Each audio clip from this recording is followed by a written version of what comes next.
enkonzweni kaThixo. Haleluya. Amen. Isithixo ke sobheka ezulwini sifumane kaphi? Enkonzweni. Haleluya. Amen. Imithetho, imigaqo, imimiselo yokungena ezulwini ifuneka kaphi? Enkonzweni.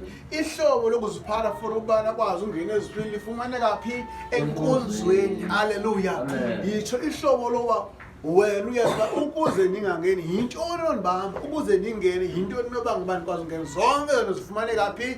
Enkonzweni. Haleluya. Amen. So namhlanje enye ipoint kwezi point besinazo masileve phele besithi kufuneka uyaba hey unesigqobuthelo senhloko yakho. Haleluya. Amen. Enze yonke ungafana ukuhlekiswa into noba yintoni na. Haleluya. Amen. Uthathwe ulahlekisa ingqondo noba yintoni na. Haleluya. Amen. Uthathwe nxa uvini indlebe zakho zive into erongo ube sinawo sowujika soba into erongo na. Haleluya. Amen. Zizinto ezo zibangela uba ukwazi ungena phi? Ezulwini. Haleluya. Amen. Namhlanje ngokuthi kusiphathele leyo masehle. Haleluya. Amen. Sikwazi ukuzithoba. Haleluya. Amen. Because xa uyifuna yona nawo bakuthetha ngomuntu omenyiweyo.